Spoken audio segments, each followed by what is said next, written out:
এত কিছু খাওয়ার দেখিয়ে ব্লগটা শুরু করলাম।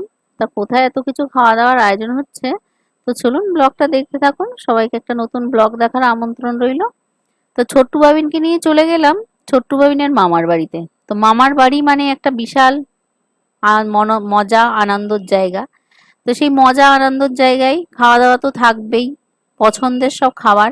সকালের ব্রেকফাস্টে ছোট্টু বাবিনের দিদা বানিয়ে দিয়েছিল ফুলকো ফুলকো লুচি, সাথে চানা, গরম গরম চানা। এটা পেয়ে তো ছোট্টু বাবিন ব্যাপক খুশি। দুই ফুড লাভার, সামনে যদি এরকম এত সুন্দর খাবার আসে ব্রেকফাস্টেই, তাতেই মন ভরে গেছে। তো এখন ব্রেকফাস্ট করে এই যে দিদার সাথে এখন ছোট্টু বাবিন, আমি বলি ছোট্টু বাবিন ঠাকুর দেবতা ভক্ত, ছোট্টু বাবিন এখন দিদার সঙ্গে পুজো দিচ্ছে। এখন পুজো হচ্ছে ছোট্টু বাবিন ছোট বয়সের থেকেই ছোট্টু বাবিনের ভগবানের প্রতি ভক্তি শ্রদ্ধা। আর এই ভক্তি শ্রদ্ধাটা ও বাড়ির থেকেই পেয়েছে, আমাদের বাড়ির থেকেই। তাই যে সকালের রান্না বান্নার প্রস্তুতি পর্ব শুরু হয়ে গেছে। ছোট্ট বাবিন ব্রেকফাস্ট করে পুজো দেওয়ার পরে এখন রান্না বান্না করবে মা। তো রান্নার মেনুতে ছিল চিংড়ি মাছের মালাইকারি। তো মালাইকারি বানাচ্ছে। আর ছোট্টু বাবিন তো চিংড়ি মাছ লাভার। ছোট্টু বাবিনের চিংড়ি থাকলে, চিংড়ি আর চিকেন থাকলে আর কিছু চাই না। তো ছোট্টু বাবিনের কথা চিন্তা করেই খাওয়া দাওয়া এইসব। চিকেন বিরিয়ানি সাথে চিংড়ি মাছের মালাইকারি সব মা বানিয়েছিল, ছোট্টু বাবিনকে এখন দিয়ে দিচ্ছি। আমি আর রান্না করিনি, মাই করেছে বলে রান্নার রেসিপিগুলো দেখালাম না। রাঁধুনি আমি যখন বাড়িতে রান্না করি, আমি তো রান্নার ভিডিও শেয়ার করি। তো মা রান্না করেছে, মার রান্নার ভিডিও আর শেয়ার করলাম না। তো মায়ের রান্না কিন্তু আরো অন্যরকম খেতে, আরো টেস্ট। মায়ের হাতের রান্না টেস্টই আলাদা।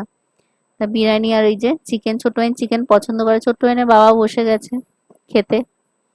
ছোট্ট বাবিনের বাবাকে খাওয়ানো হচ্ছে, কারণ ছোট্ট বাবিনের বাবা জামাই ষষ্ঠী করতে যেতে পারিনি এবছর। আমাদের ছোট্টু বাবিনের দাদু মারা গেছে বলে জামাই ষষ্ঠীটা হয়নি। তো সেই জামাই ষষ্ঠী উপলক্ষেই জামাইকে এখন খাওয়ানো হচ্ছে আদর যত্ন করে, যাতে জামাইয়ের মনে দুঃখ কষ্ট না হয়। লাস্ট পাতে দই, একটা কথা আছে না, দইয়ের মাথা কচি পাথা। ছোট্টু বাবিনকে নিয়ে আমরা বেরিয়ে পড়েছিলাম ছোট্টু বাবিনের বান্ধবী, আমার বান্ধবীর মেয়ে ছোট্টু বাবিনেরও বান্ধবী তিতিকসাদের বাড়ি। ছোট্টু বাবিনের, আমার বান্ধবীর মেয়ে ছোট্টু বাবিনের এখন বেস্ট ফ্রেন্ড হয়ে গেছে। তো বান্ধবীদের বাড়ি গেছি। এই যে ছোট্টু বাবিন এখন প্রণাম করছে। ছোট্টু বাবিনকে আমি ছোটবেলার থেকে এই সংস্কারটা দিয়েছি, বয়স্ক মানুষদের পায়ে হাত দিয়ে নমস্কার করা। তো ওটা এটা এইভাবে বড় হচ্ছে এই সংস্কার পেয়ে। তো বান্ধবীরা কিচেনটা দেখাচ্ছে, আর বান্ধবীরা উপরে রুম করেছে, উপর থেকে দিঘির পাড়ের ভিউটা দেখাচ্ছি। সামনেই একটা দিঘি, তা দিঘির পাড়ে ছাদের উপর থেকে দিঘির পাড়ের ভিউ দেখাচ্ছি। আর ওর যে রুম করেছে উপরের ঘরটা, ঘরগুলোকে দেখাচ্ছি। নতুন ঘর করেছে, কারণ সেইভাবে সাজিয়ে গুছিয়ে উঠতে পারিনি ওপরটা। তা ওপরটা এখন দেখাচ্ছি। ছোট্ট আইন তো এখন খেলতে ব্যস্ত তিতিক্ষাকে পেয়ে, এখন বিশাল খেলতে ব্যস্ত। আর এই যে ওপর, এটা দিঘি, দিঘির ধারের ভিউটা দেখুন, দারুণ ভিউ। এ ছিল না তখন, নীলমণি আমাদের নামছে, গাছ দেখায়, গার্ডেন করে রেখে দিয়েছে।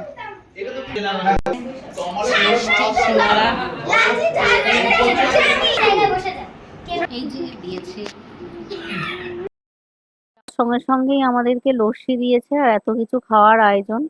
তো এখন ওদের বাড়ি থেকে খেয়ে দিয়ে আমরা বেরিয়ে পড়েছি, আর একটা বন্ধুর বাড়ি যাচ্ছি। বিকেল বেলায় বললাম না, খাওয়া দাওয়ার পরে ছোট্টু বাবিনকে নিয়ে বেরিয়ে পড়েছি। ছোট্টু বাবিনকে সঙ্গে করে সবাই একসাথে আমরা চলে এসেছি আর একটা বন্ধুর বাড়ি, আমারই বন্ধুর বাড়ি, শুভর বাড়ি চলে এসেছি। সবাই মিলে এক জায়গায় বসে আনন্দ মজা। বাবিন খেলা করছে, সন্ধ্যার টিফিন দেওয়া হবে এবার। শরণ্যাও যোগ হয়ে গেছে খেলার মধ্যে। শরণ্যা দিদিদের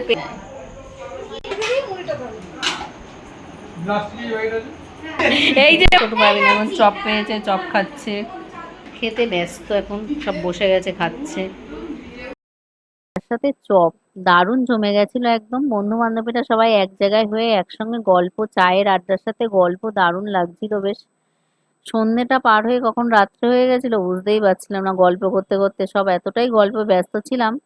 আর এত সুন্দর চাটা বানিয়েছিল না, দুধ চাটা এত ভালো লাগছিল। চপ আর মুড়ির সাথে দুধ চা বন্ধুর বাড়ি খেয়েছি, আর এত ভালো লেগেছে। আর এই যে বন্ধুরা একসঙ্গে সবাই গল্প করছি চায়ের আড্ডার সাথে, আমাদের গল্প একদম জমে উঠেছে। তো বন্ধুরা, আমাদের ব্লগটা কেমন লাগলো, ভালো লাগলে অবশ্যই একটা লাইক করবেন। চ্যানেলে নতুন হলে প্লিজ চ্যানেলটাকে সাবস্ক্রাইব করে পাশে থাকবেন। সবাই ভালো থাকবেন।